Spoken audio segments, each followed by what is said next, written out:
भारत हिंदू राष्ट्र था, है और फिर से घोषित होकर रहेगा। हिंदुओं जाग जाओ सनातनियों। बाबा बागेश्वर का ये नारा तो आपने जरूर सुना होगा, तुम मेरा साथ दो, हम हिंदू राष्ट्र देंगे। हिंदू राष्ट्र की मांग को लेकर हिंदुओं को एक करने में लगे हैं बाबा बागेश्वर। भगवा सरकार की धुरी बनते जा रहे हैं धीरेंद्र कृष्ण शास्त्री। लोकसभा चुनाव 2024 में बागेश्वर की लोकप्रियता का फायदा किसको किसको मिल रहा है। नमस्कार, मैं हूं प्रियंका सिंह और आप देखना शुरू कर चुके हैं भारतवर्ष की बात।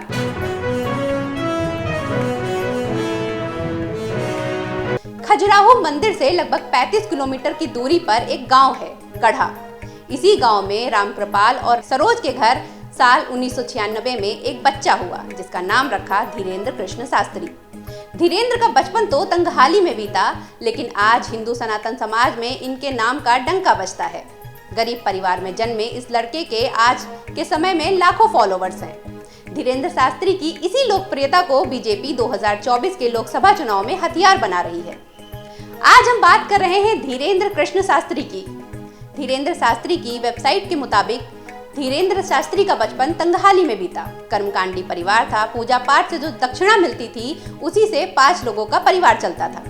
धीरेंद्र कुल 3 भाई बहन हैं। धीरेंद्र शास्त्री की वेबसाइट पर लिखा है कि धीरेंद्र को अपनी पढ़ाई बचपन में ही छोड़नी पड़ी।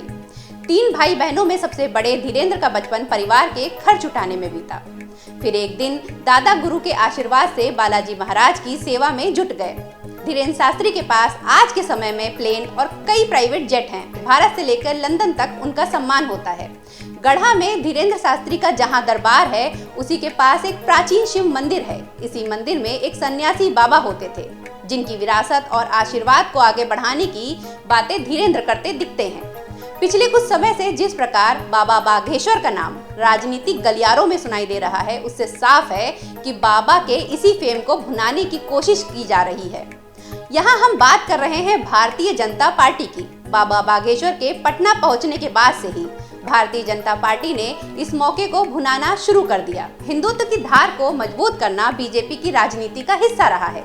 जिस तरह से बाबा बागेश्वर हिंदुत्व के नारे लगाते हैं, सनातन धर्म की बात करते हैं और सारे हिंदुओं को एक करने की बात करते हैं, बीजेपी के हिंदू राष्ट्र और हिंदुत्व वाले चुनावी मुद्दे को ये काफी हद तक सूट करता है। ऐसे में बाबा बागेश्वर बीजेपी के लिए एक बड़ी मददगार भूमिका निभा सकते हैं।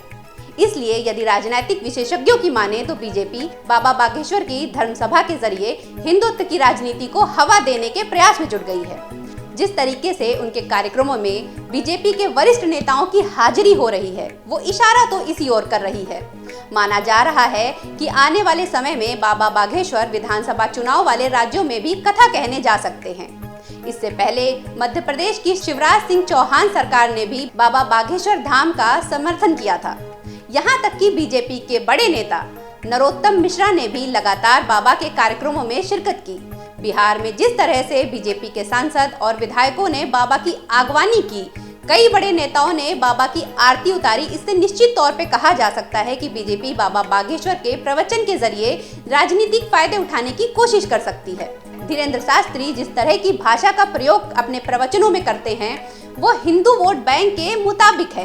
पिछले कुछ समय में भारतीय जनता पार्टी के मनोज तिवारी समेत कई वरिष्ठ नेता बाबा धीरेंद्र के दरबार में अपनी उपस्थिति दर्ज करा चुके हैं। उससे कहीं न कहीं साफ जाहिर है कि बीजेपी इसका फायदा उठाना चाहती है, क्योंकि बीजेपी के लिए हिंदू एक बड़ा वोट बैंक है। तो वहीं बाबा बागेश्वर यानी धीरेंद्र शास्त्री हिंदुओं को जोड़ने का काम कर रहे हैं। आज के लिए इतना ही। देखते रहिए न्यूज़ नाउ भारतवर्ष। धन्यवाद।